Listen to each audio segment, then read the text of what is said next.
तो welcome aspirant, स्वागत है आपका फिर से एस लर्निंग क्लासेस में। I hope all of fine and working good. तो जैसे कि रीजनिंग की सीरीज़ चल रही है यूपीएसआई की, तो 1 से 15 क्वेश्चन अपलोड हो चुका है पहले पार्ट में। अब ये आगे की सीरीज़ में सारे क्वेश्चन अपलोड होंगे। आगे के क्वेश्चन हम करते हैं, तो दोस्तों देखते हैं कैसे होगा। बिल्कुल आप देख रहे होंगे कि क्वेश्चन ऐसे बताए जा रहे हैं कि आपको पूरी कॉन्सेप्ट भी समझ में आ जा रही होगी। आपको मतलब अगर आपने कभी नहीं पढ़ा होगा फिर भी आपको सब कुछ समझ में आ रहा होगा, बिल्कुल बेसिक से उठाया जा रहा है। तो दोस्तों फिर चलते हैं, आगे बढ़ते हैं। क्वेश्चन नंबर 16 पे आते हैं। क्वेश्चन नंबर 16 ये क्या है, बोर्ड पे आ गया आपका। लता स्थान ए से चलना शुरू करती है। ये डायरेक्शन वाला क्वेश्चन है, ठीक है। आपको डायरेक्शन पता होना चाहिए, नॉर्थ ईस्ट, साउथ वेस्ट, उत्तर दक्षिण पूर्व पश्चिम, ये सारे का ज्ञान होना चाहिए, ठीक है। उसका ये टेस्ट होता है, ठीक है। मेनली ये डायरेक्शन जानने के लिए, आपका डायरेक्शन टेस्ट चेक करने के लिए ये क्वेश्चन दिए जाते हैं एग्जाम में, ठीक है।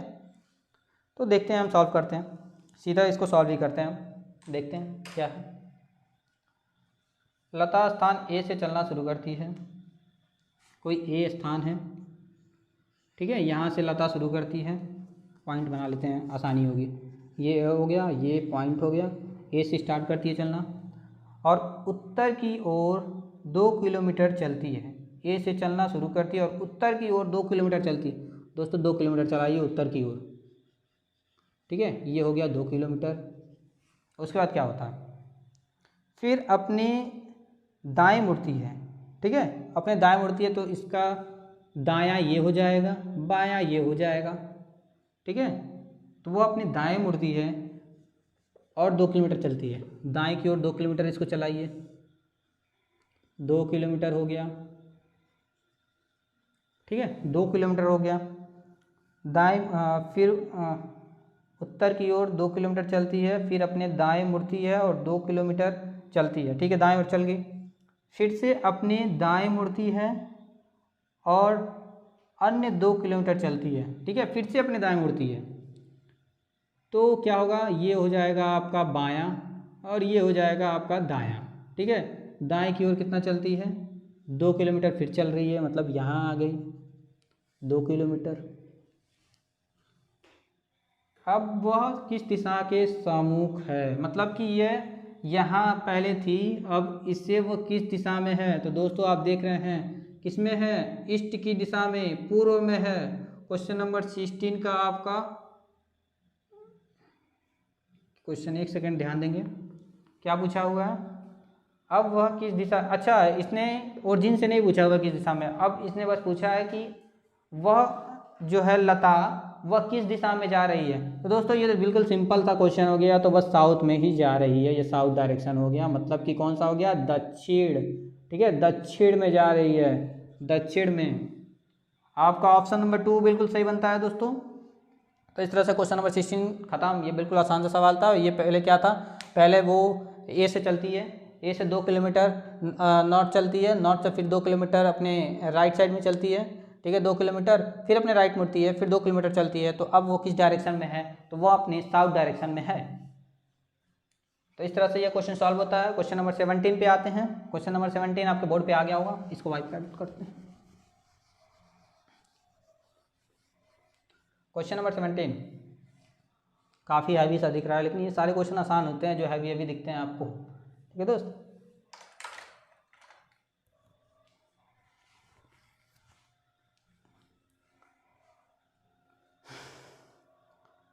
एक व्यक्ति अपने घर से विभिन्न दुकानों ए बी सी डी और ई से पैसा इकट्ठा करने के लिए चलता है, ठीक है। अपने घर से, मतलब मान लेते हैं उस व्यक्ति का घर कौन सा है, ये है, ये हो गया इसका घर, ठीक है। घर बना देते हैं, ठीक है। ये अपने घर से निकलता है और A B C D E से पैसा इकट्ठा करने के लिए चलना शुरू करता है, ठीक है।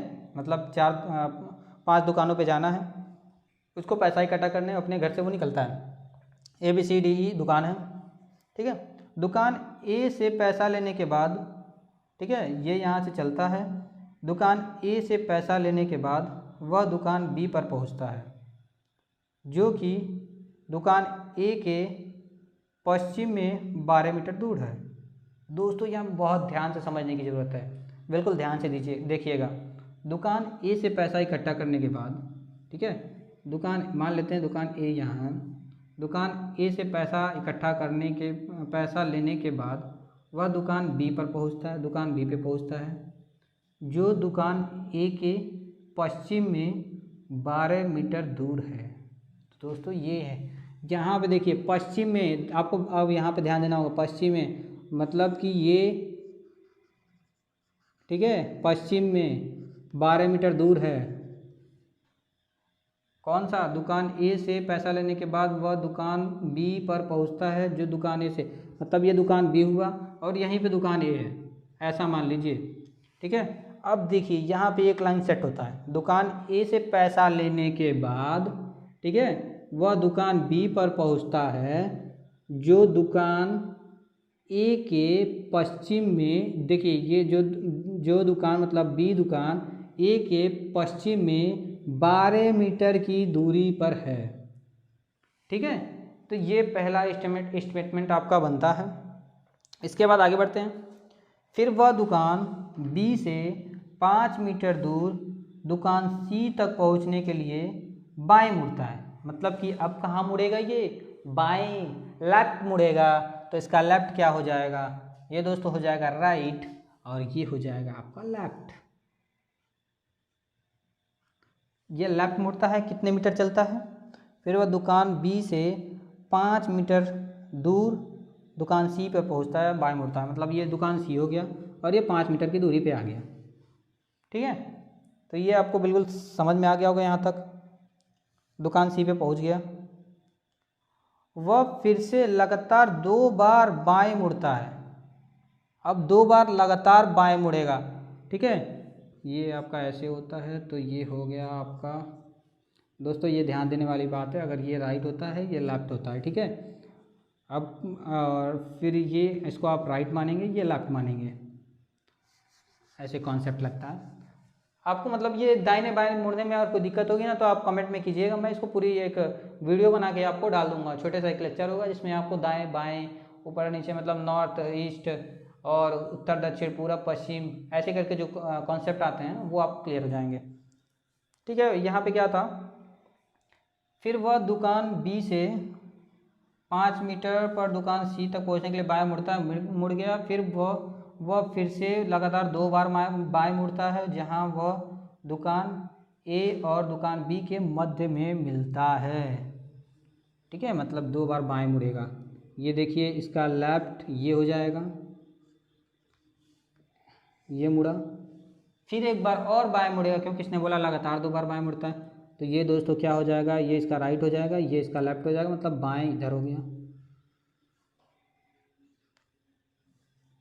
ठीक है। ध्यान से देखिए दोस्तों। इसके बाद इसने क्या कहा है? वह फिर से लगातार 2 बार बाएं मुड़ता है, जहां वह दुकान ए और दुकान बी के मध्य बिंदु से गुजरता है, मतलब कि ये इनका ए और बी का सेंटर हुआ, ये वाला आपका सेंटर हुआ ए और बी का, यहाँ से गुजरता है। अंततः वह दुकान ई पर पहुँचता है, जो दुकान ए और बी के मध्य से 3 मीटर की दूरी पर है। दुकान ए और बी के मध्य से 3 मीटर की दूरी पर है, मतलब ये रहा आपका दुकान ई, जो कि 3 मीटर की दूरी पर है, ठीक है। ये रहा आपका दुकान ई। इसके बाद क्या पूछा हुआ है? दुकान सी और दुकान ई के बीच की न्यूनतम दूरी क्या होगी, मतलब मिनिमम डिस्टेंस बताना है दुकान सी और दुकान ई के बीच की। सी कौन सा हो गया? सी ये वाला दुकान, और दुकान ई ये, इनके बीच में मिनिमम डिस्टेंस आपको बताना है, ठीक है दोस्त। दुकान ई और सी के बीच में मिनिमम डिस्टेंस आपको बताना है। तो दुकान सी यहाँ रहा, दुकान ई यहाँ रहा, इनके बीच में तो एक लाइन खींच लेते हैं, क्योंकि मिनिमम बताना है। तो ये वाला रास्ता तो लंबा हो जाएगा, तो हम ऐसे बनाएंगे हाइपोटेनस, ठीक है। कौन कौन सा दुकान हो गया? ए बी सी ई, ठीक है। और ये सी ई बताना है हमको, मान लेते हैं ये कोई एक्स मान लेते हैं इसको, ठीक है। तो सी ई की दूरी बतानी है हमें, ये कितना हो जाएगा, क्योंकि ये बोला था इसके ये मिड में पॉइंट था, तो ये 6 किलोमीटर हो जाएगा और ये भी 6 हो जाएगा, तो ये भी 6 हो जाएगा। ठीक है, ये 6 किलोमीटर हो गया, ये 5 किलोमीटर वाली दूरी ये था।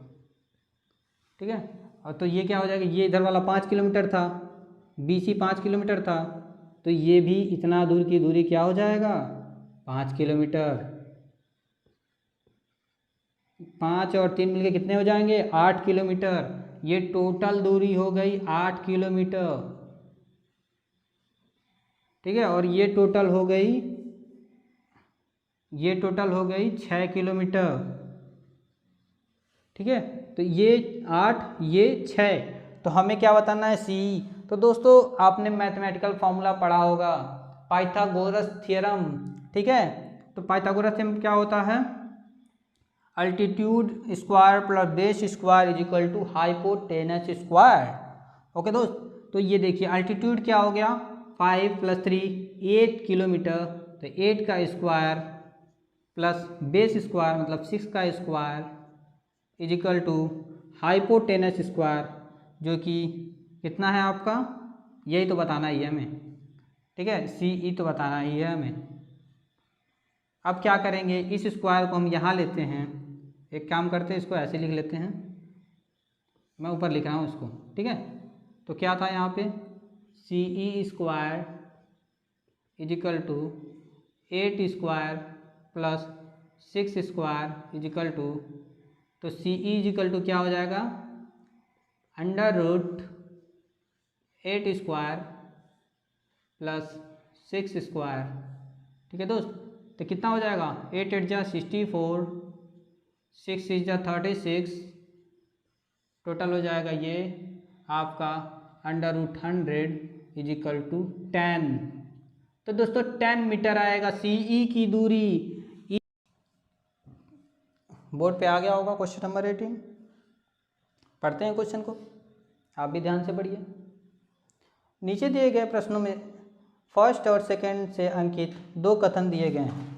ठीक है, नीचे दिए गए प्रश्न में फर्स्ट एंड सेकंड से अंकित 2 कथन दिए गए हैं।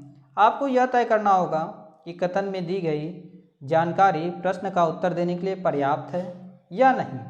दोनों कथनों को पढ़िए और अपना उत्तर दीजिए। मतलब कि वो पिछले क्वेश्चन के जैसे ही है कि एक प्रश्न दिया रहेगा, ठीक है, एक प्रश्न दिया रहेगा, उसके बाद 2 स्टेटमेंट दिए रहेंगे और दोनों स्टेटमेंट को पढ़ना है और बताना है क्या वो क्वेश्चन को आंसर देने के लिए पर्याप्त हैं। अगर पर्याप्त हैं तो वो ऑप्शन सही होंगे, अगर नहीं हैं तो वो गलत होंगे।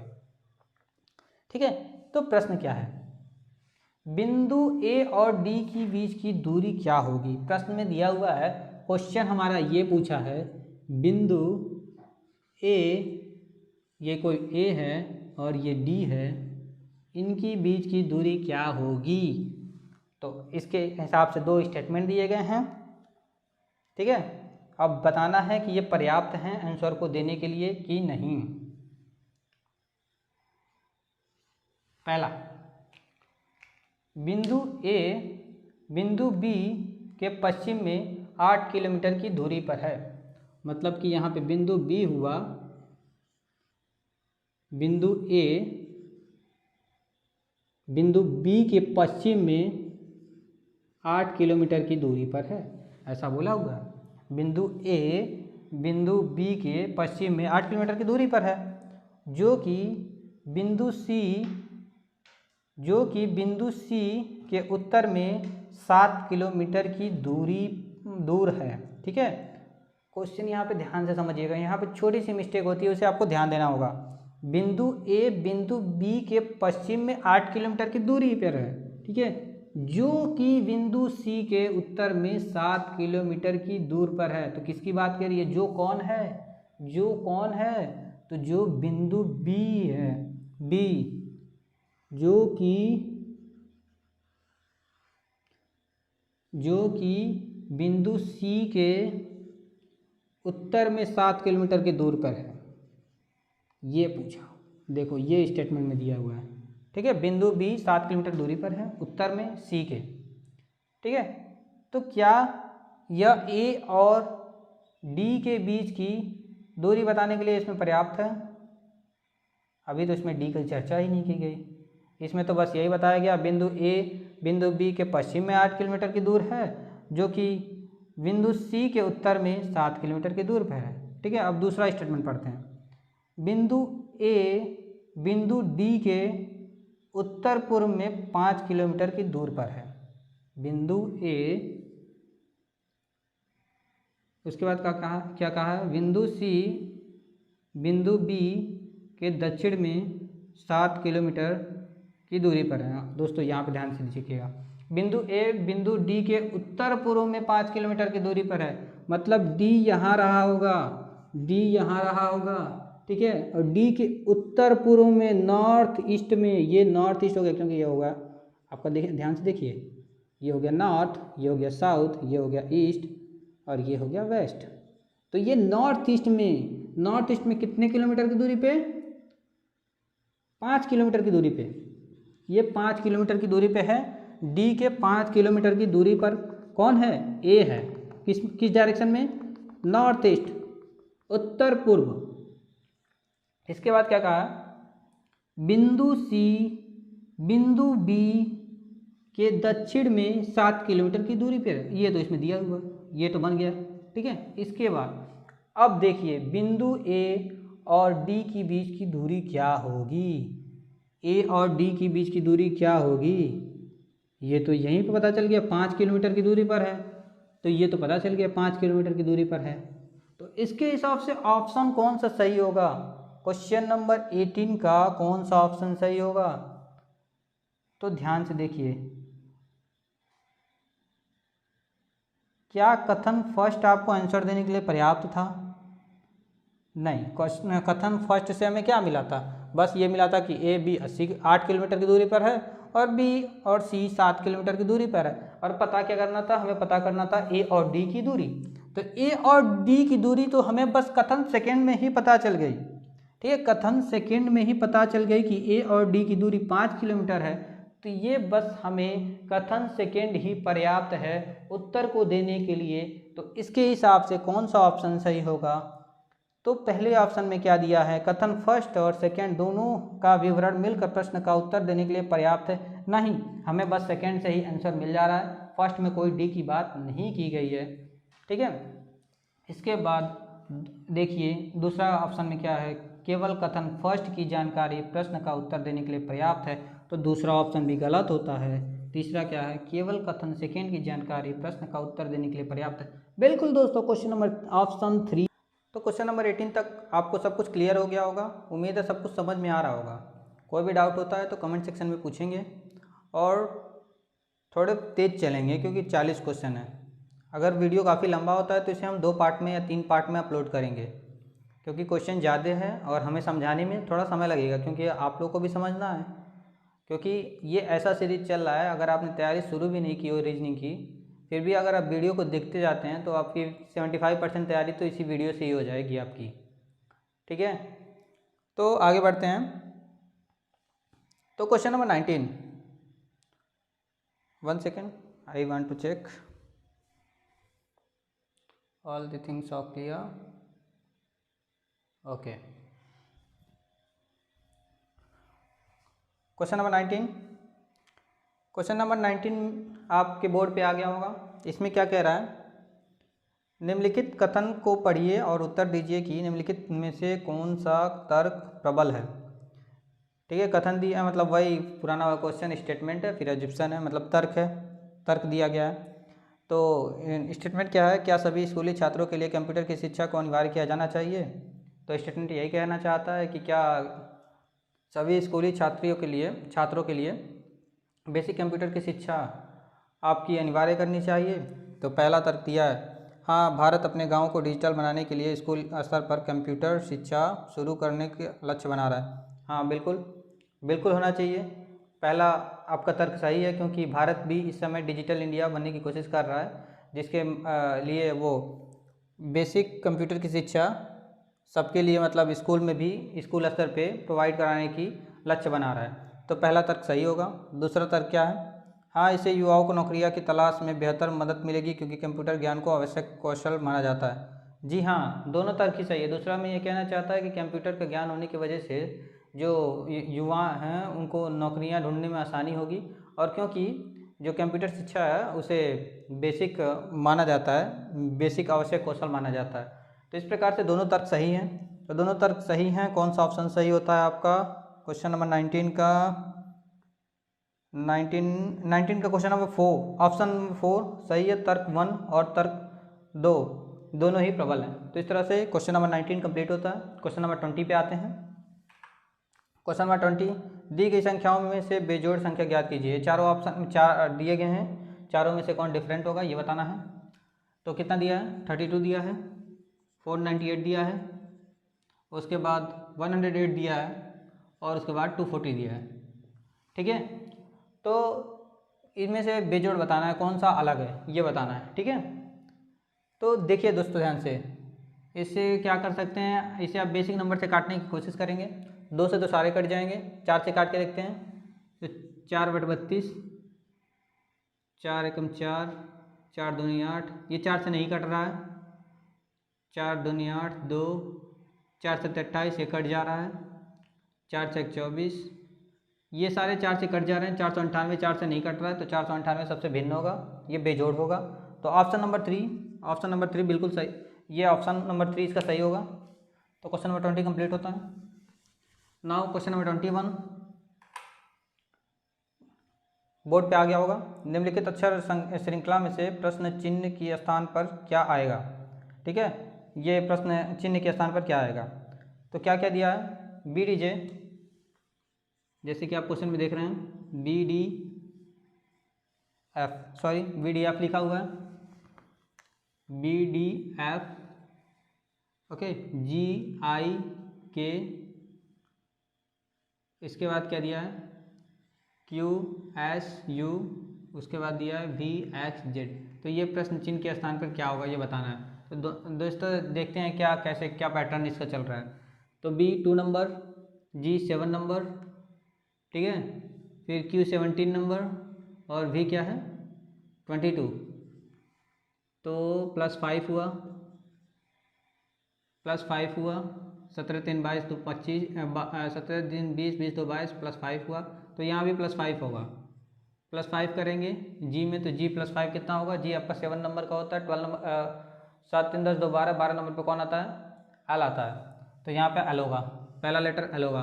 ऑप्शन में देख लेते हैं दोस्तों, पहला ही ऑप्शन में LNP, ठीक है, पहला ऑप्शन आपका करेक्ट होगा। तो दोस्तों इसमें ध्यान देना है कि एक ही लेटर पे पहले अप्लाई करके देखेंगे अपना मेथड, और शायद उसी में से आपको आंसर मिल जाए। ज़्यादातर आंसर आपको पहले ही नंबर पे आ जाते हैं, तो इसलिए ज़्यादा पूरा देखने की ज़रूरत नहीं है, पहले में ही अपना आंसर ढूंढ लेंगे, फिर आगे बढ़ेंगे।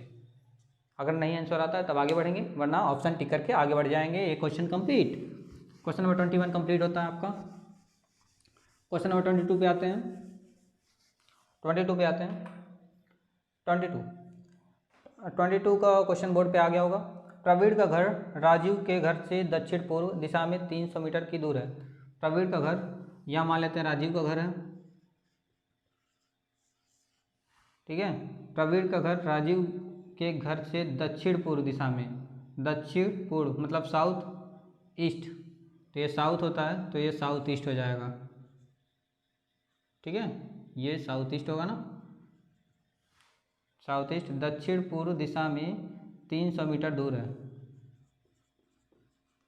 राजीव के घर से। प्रवीण का घर 300 मीटर दूर है, ठीक है, ये प्रवीण का घर हो गया 300 मीटर दूर राजीव के घर से। इसके बाद क्या कह रहा है? जोसेफ का घर राजीव के घर से घर के उत्तर पूर्व दिशा में 300 मीटर दूर है। जोसेफ का घर राजीव के घर के उत्तर पूर्व दिशा में, मतलब नॉर्थ ईस्ट दिशा में 300 मीटर दूर है। क्या बन रहा है देखते हैं, ये क्या बोला है? जोसेफ का घर राजीव के घर से घर के उत्तर पूर्व दिशा में 300 मीटर दूर है, ठीक है, ये जोसेफ का घर हो गया। इसके बाद क्या कह रहा है? गोपाल का घर जोसेफ के घर से घर के उत्तर पश्चिम, गोपाल का घर जोसेफ के घर से, जोसेफ का घर ये हो गया उत्तर पश्चिम, मतलब ये नॉर्थ, ये वेस्ट, मतलब यहाँ पे नॉर्थ वेस्ट, ठीक है, उत्तर पश्चिम दिशा में 300 मीटर दूर है। ये गोपाल का घर हो गया, ये गोपाल हो गया। इसके बाद क्या कह रहा है, कविन का घर गोपाल के घर से, कविन का घर गोपाल के घर से दक्षिण पश्चिम दिशा में 300 मीटर दूर है। दक्षिण पश्चिम मतलब south west, south west, south, oh sorry, हाँ ये हो जाएगा साउथ वेस्ट, ये साउथ वेस्ट, साउथ वेस्ट में कितने दूर पे है, दक्षिण दिशा में 300 मीटर दूर पे है। किसका घर, कविन का। प्रवीण के घर के संबंध में कविन के घर की स्थिति क्या है, प्रवीण के घर के संबंध में कविन की घर की स्थिति क्या है। तो दोस्तों ये इनकी दूरी बता, अच्छा प्रवीण के घर के बस डायरेक्शन बताना है। प्रवीण के घर के संबंध में कविन की घर की स्थिति क्या है, तो प्रवीण ये मान लेते हैं नॉर्थ वेस्ट ईस्ट साउथ। तो प्रवीण के घर के संबंध में कविन का घर बताना है, तो कौन सी दिशा में होगा, ये आपका कौन सा दिशा होगा, नॉर्थ वेस्ट होगा, मतलब कि उत्तर पश्चिम। उत्तर पश्चिम ऑप्शन नंबर 3, 22 का ऑप्शन नंबर 3 बिल्कुल सही है, उत्तर पश्चिम। ओके, उत्तर पश्चिम ऑप्शन नंबर 3। तो इस तरह से ये क्वेश्चन नंबर 22 कंप्लीट होता है। ठीक है दोस्तों, तो इसके बाद आते हैं क्वेश्चन नंबर 23 पे। इस तरह से क्वेश्चन नंबर 23 पे आते हैं। क्वेश्चन नंबर 23, 24, 25 एक ही क्वेश्चन है, ठीक है, मतलब कि क्वेश्चन अलग अलग हैं और उनका कॉन्टेक्स्ट जो उनका पैसेज है वो एक है। तो खूब बड़ा सा पैसेज दिया हुआ है जैसे कि आप बोर्ड पे देख रहे हैं। तो मैं पैसेज को धीरे धीरे बताता हूँ और एक्सप्लेन करता हूँ, उसके की पॉइंट नोट करते हैं, फिर आगे देखते हैं क्या दिया है पैसेज में। निर्देश दिया गया है, भारतीय क्रिकेट टीम के लिए प्रमुख कोच के चयन की शर्तें निम्नलिखित हैं। मतलब कि भारतीय क्रिकेट टीम है और उस टीम के कोच के लिए, कोच बनना है अगर किसी उम्मीदवार को, तो उसके लिए ये 4 प्रकार की शर्तें दी गई हैं, उनको शर्तें को पूरा करना होगा, मतलब मानदंडों को पूरा करना होगा। तो पहला शर्त क्या दिया गया, उम्मीदवार को अंतर्राष्ट्रीय क्रिकेट परिषद आईसीसी के किसी भी सदस्य देश के क्रिकेट टीम को प्रथम श्रेणी में या अंतर्राष्ट्रीय स्तर पर सफलतापूर्वक प्रशिक्षण दिया हुआ होना चाहिए। ठीक है, तो ये इसका मतलब क्या हुआ, पहला शर्त क्या बना, पहला शर्त ये बन रहा है कि जो भी उम्मीदवार है उसे सक्सेसफुली कोच्ड होना चाहिए, successfully coached ICC countries member. ठीक है, और एट फर्स्ट क्लास क्रिकेट जो होता है,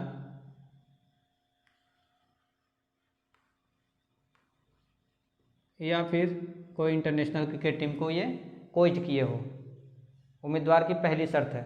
दूसरी शर्त क्या है, दूसरी शर्त ध्यान से पढ़ेंगे,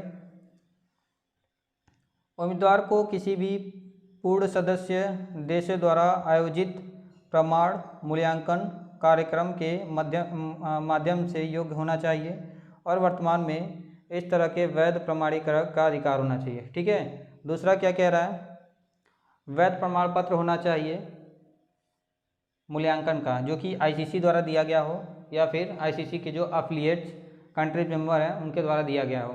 ठीक है, मतलब कि जो आईसीसी या उनके कंट्रीज मेंबर जो हैं या उनसे जो अफिलिएट हैं वो मूल्यांकन आयोजन कराते हैं, उनके द्वारा प्रमाण पत्र उम्मीदवार के पास होना चाहिए। तो क्या दूसरा सर्टिफिकेट होना चाहिए, सर्टिफिकेट। ठीक है, यह दूसरा शर्त जो कि आईसीसी या अफिलिएट मेंबर द्वारा दिया जाना चाहिए। और तीसरा क्या है, एक अंतर्राष्ट्रीय टीम के कोच के लाभ पहुंचाने वाले संचार कौशल सही सदस्य देने की क्षमता के साथ अनिवार्य और अंग्रेजी में दक्षता होनी चाहिए। मतलब कि इंग्लिश आनी चाहिए, पहली इंग्लिश आनी चाहिए, इंग्लिश मैंडेटरी है।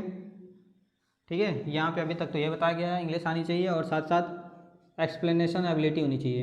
एक्सप्लेनेशन मतलब अच्छे से आप कि अपनी बात को रख पाएँ, अपने टीम को समझा पाएँ, ये एबिलिटी होनी चाहिए। चौथी शर्त क्या दी गई है, उम्मीदवार के पास एक त्रुटिहीन व्यक्तिगत रिकॉर्ड होना चाहिए जो किसी भी अतीत या वर्तमान विवादों से रहित हो, कि जिसमें आईसीसी या उसके संबंध सदस्यों में से कोई भी हो।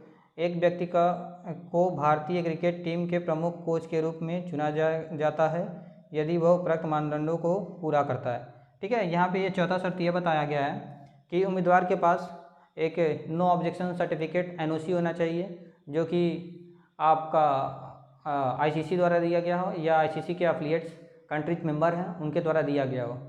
और ये कैसा नो ऑब्जेक्शन सर्टिफिकेट चाहिए? ऐसा चाहिए कि मतलब कि उम्मीदवार का कोई भी पास्ट या प्रेजेंट में कोई भी व्यक्तिगत डिस्प्यूट ना हो, ऐसा आपके पास एक नो ऑब्जेक्शन सर्टिफिकेट होना चाहिए। किसके द्वारा वो सर्टिफिकेट किससे मिलना चाहिए? आईसीसी द्वारा या फिर इससे जो एफिलिएट्स मेंबर्स हैं उसके द्वारा। तो NOC होना चाहिए, NOC नो ऑब्जेक्शन सर्टिफिकेट, मतलब कोई भी आप डिस्प्यूट प्रेजेंट या पास्ट में नहीं थे। ठीक है, उसके बाद लिखा गया है एक व्यक्ति को भारतीय क्रिकेट टीम के प्रमुख कोच के रूप में चुना जाता है यदि वह उपरोक्त मानदंडों को पूरा करता है सिवाय। ठीक है, ये हो गया, ये 4 शर्त। इसके एक्सेप्ट इसके अलावा कुछ और भी दिया गया है, जैसे कि ये दिया हुआ है यदि उम्मीदवार किसी भी मानदंड को पूरा नहीं करता है। ठीक है, मान लीजिए कोई उम्मीदवार है जो ये चारों मानदंड को पूरा नहीं कर पाता है और उसका नाम सभी 3 क्रिकेट सलाहकार समिति सदस्य हो, मतलब जो 3 क्रिकेट कमेटी बनाई जाती है उसके जो एडवाइजर कमेटी होती है उनके द्वारा अगर नाम दिया जाता है तो उन्हें हेड कोच बनाया जा सकता है। ठीक है, ये अगर ये चारों मानदंडों को पूरा नहीं करते हैं कोई उम्मीदवार और उसे हेड कोच बनना है तो उसका नाम जो है जो 3 कमेटी बनती है क्रिकेट काउंसिल की उनके द्वारा नाम जो है दिया जाना चाहिए, तब होगा।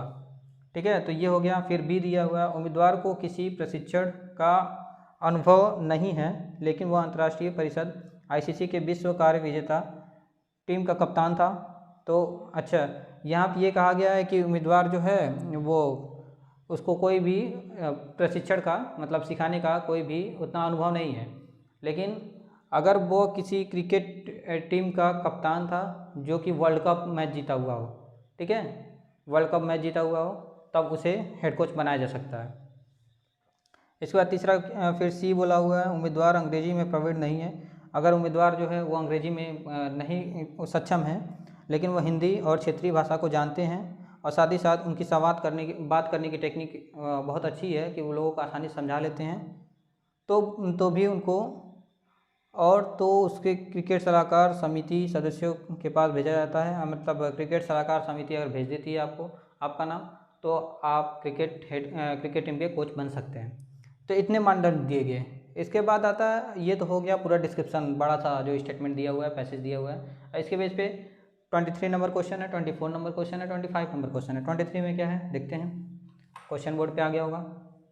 हाँ, तो इनके मामले में क्या फैसला होगा, मतलब एक व्यक्ति हैं उनके मामले में क्या फैसला होगा। वो उम्मीदवार हैं, वो क्रिकेट टीम के हेड कोच बनना चाहते हैं। तो उनका नाम जाफ़र है। जाफ़र ने प्रथम श्रेणी क्रिकेट में भारतीय रेलवे टीम को प्रशिक्षण दिया हुआ है। ठीक है, इन्होंने भारतीय रेलवे टीम को प्रशिक्षण दिया हुआ है जो कि प्रथम श्रेणी क्रिकेट है। ठीक है, तो इसमें ये हुआ था at first class cricket team को डील किया हो, तो ये पहला तो मानदंड पूरा करते हैं। उसके बाद और उसके पास आईसीसी का प्रमाण पत्र हो, सर्टिफिकेट आईसीसी द्वारा। ठीक है, ये पूरा करते हैं, पहला पूरा कर लेते हैं, दूसरा पूरा कर लेते हैं। ठीक है, इसके बाद और वह अंग्रेजी संचार के अच्छे जानकार हूँ, अंग्रेजी के भी हैं जाफ़र जानकार। उसके पास विवादों का कोई सर्टिफिकेट नहीं और NOC भी है।